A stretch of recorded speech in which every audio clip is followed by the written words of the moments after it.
Je vous invite à entrer dans un monde où l'imagination n'a plus de frontières. Ici, plus rien n'est rationnel et le quotidien côtoie l'extraordinaire. La réalité, elle, peut basculer à tout moment dans l'horreur.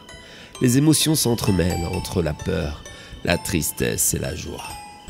Dans cet endroit, vous allez vibrer. Vous allez ressentir beaucoup d'émotions. Vous allez vivre. Bienvenue dans mon imagination. Bienvenue dans Creepy Stories.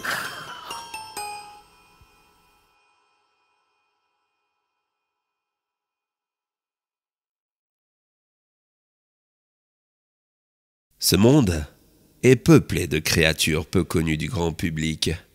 L'inconnu peut parfois s'avérer bien plus effrayant lorsque l'on ne connaît pas ce qui se trouve sur notre chemin. Laissez-moi donc vous présenter une de ces terrifiantes créatures à travers un récit qui s'est déroulé récemment en Angleterre. Il existe ici-bas sur cette terre tant de merveilles à découvrir à qui a la curiosité de les voir. Malheureusement, des fois, ces merveilles cachent des choses bien plus sombres.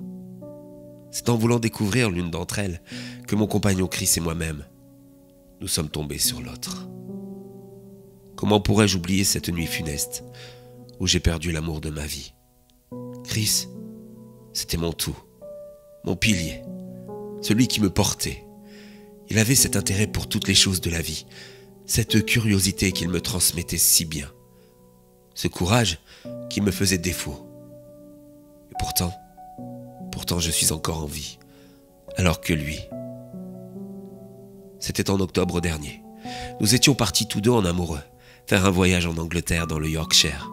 C'est une région splendide, faite de campagnes verdoyantes, de petits villages typiques, mais aussi de châteaux. Chris était passionné d'histoire, mais aussi de ces vieilles bâtisses. Il aime les vieilles pierres. Il disait toujours qu'elles avaient 1001 histoires à raconter à qui voulait bien les entendre. Un matin, tout excité, il m'a dit qu'il avait trouvé des ruines d'un château peu connu, à seulement quelques kilomètres du bed and breakfast où nous nous étions posés. Après un petit déjeuner copieux à l'anglaise, nous avons donc pris la route. Il était enchanté de sa trouvaille. Il m'a dit avoir étudié la région et était sûr de trouver un château dont l'existence était peu connue. Un certain Lord Fauntleroy y aurait séjourné quelque temps. C'était captivant de le voir ainsi. Il l'exaltait à l'idée d'y découvrir des trésors d'architecture. Il était si drôle. Après avoir traversé un bois, nous sommes enfin arrivés au lieu, et Chris ne s'était pas trompé. Nous nous sommes retrouvés devant les ruines très bien conservées d'un splendide château. N'en pouvant plus, Chris m'a pris la main et m'a emmené visiter ce dernier. C'était magique. Il y régnait une atmosphère étrange, mystérieuse. Nous visitions des pièces, les unes après les autres. Chacune nous transmettait une histoire. Celle-ci devait être la pièce à vivre. On pouvait y distinguer les vestiges d'une énorme cheminée. Cette autre devait être la chambre, avec des plus petites fenêtres pour filtrer la lumière extérieure. C'était passionnant. Nous avons passé notre après-midi à visiter, à photographier cet endroit si unique. Et puis, à la fraîche comme on dit, vers 19h, alors qu'il commençait à faire nuit, Chris et moi nous avons pique-niqué, à côté de ce dernier, en nous régalant des sandwichs que nous nous étions confectionnés le matin et que nous avions mis dans notre sac à dos. Éclairés de nos portables, nous avons dîné là en tête à tête, amoureux, sans savoir qu'un drame se préparait, sans savoir que c'était la dernière fois que nous allions manger à deux. Après ce repas, Chris a voulu faire un tour une dernière fois dans les ruines, mais de nuit. Il m'a expliqué que le soir, ces endroits si paisibles dans la journée pouvaient devenir bien plus inquiétants la nuit. Et comme il adorait se faire peur, je n'ai pas voulu gâcher son plaisir. Si seulement j'avais su. Armés de nos lumières de portable, on a avancé dans les ruines. C'est là, à cet instant-là, oui, qu'il m'a parlé d'eux, pour la première fois.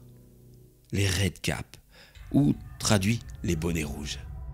Il m'a raconté que c'étaient des êtres maléfiques que l'on trouve dans les ruines des châteaux du Yorkshire, qu'ils sont semblables à des vieillards aux yeux rouges, qu'ils portent un bonnet rouge d'où leur nom.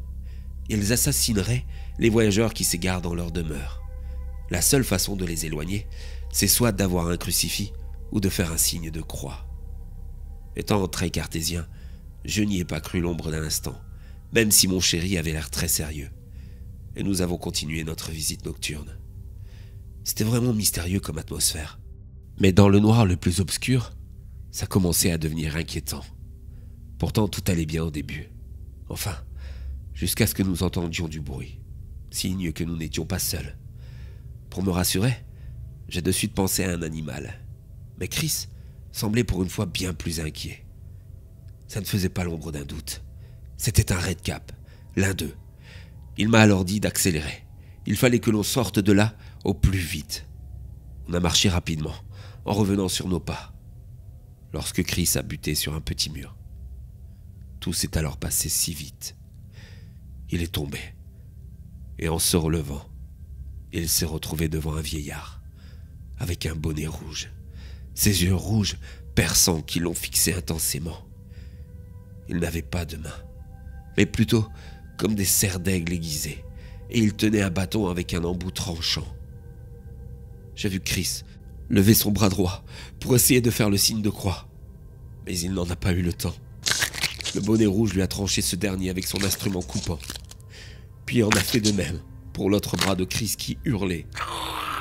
Le redcap s'est alors accroché à lui, et de sa bouche remplie de dents, il a arraché la carotide de Chris, qui est alors tombée sur le sol dans une mare de sang. L'horrible créature a alors retiré son bonnet et l'a trempé dans le sang de mon compagnon. J'ai compris à cet instant d'où venait la couleur horrible de leur coiffe. J'ai assisté, tétanisé à tout ça, jusqu'à ce qu'il s'approche de moi. Dans un dernier réflexe, j'ai fait un signe de croix devant lui. Il s'est alors mis à hurler avant de s'enfuir dans l'obscurité. Paniqué, je me suis enfui de là, jusqu'à la première habitation du coin. Je suis tombé sur des personnes âgées qui ont tenté de me calmer. Ils m'ont donné un peu de thé et m'ont proposé de rester là tandis que le vieil homme allait se rendre là où Chris était censé être mort. J'étais perdu, effondré. La dame s'est montrée bienveillante avec moi, jusqu'au retour de son homme qui m'a dit ne rien avoir vu, qu'on y retournerait le lendemain, le jour levé. J'étais dans l'incompréhension la plus totale. Je lui ai dit d'appeler la police, mais il m'a certifié que dès le lendemain on s'en occuperait. Et je me suis endormi d'un coup, comme ça, comme s'ils avaient volontairement mis un somnifère dans mon thé pour me calmer. Le lendemain, comme promis, nous sommes retournés sur les ruines. Je tremblais à l'idée de revoir le cadavre de l'homme que j'aimais. Mais aussi incroyable que cela puisse paraître, il n'y était plus. Il n'y avait même plus une seule goutte de sang. J'étais en train de perdre complètement la raison. Comment était-ce possible? J'avais envie de hurler.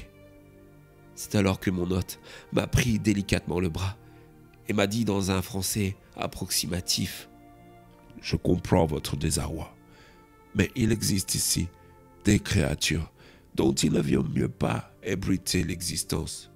Ce qui se passe ici doit rester ici. » Depuis, je suis revenu en France, seul. Pour mon entourage, Chris n'est jamais mort. Il m'a juste abandonné lors de notre voyage en Angleterre.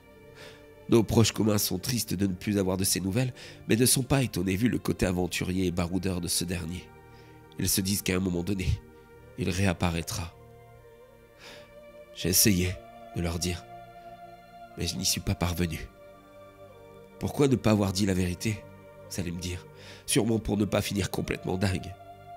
J'ai déjà perdu beaucoup de ma santé mentale dans cette histoire. Une chose est sûre, je n'oublie pas au fond de moi que les merveilles de ce monde côtoient parfois les pires créatures qui puissent exister. Je vous en supplie, n'allez pas visiter les châteaux dans le Yorkshire. Les Redcaps, ou bonnets rouges, sont des créatures folkloriques britanniques des régions du Yorkshire et du nord-est d'Angleterre. On dit qu'ils habitent les ruines des châteaux de ces régions et qu'ils tueraient les visiteurs qui s'y perdraient. Ils ressemblent à des vieillards, coiffés d'un bonnet rouge, avec des serres d'aigle à la place des mains. Ils portent des bottes d'acier et sont armés d'un bâton avec un objet coupant à son extrémité. La couleur de leur bonnet proviendrait du sang de leur victime dans lequel ils trempent ce dernier. Si vous vous promenez un jour en Angleterre, évitez donc de leur apporter un petit peu de votre couleur.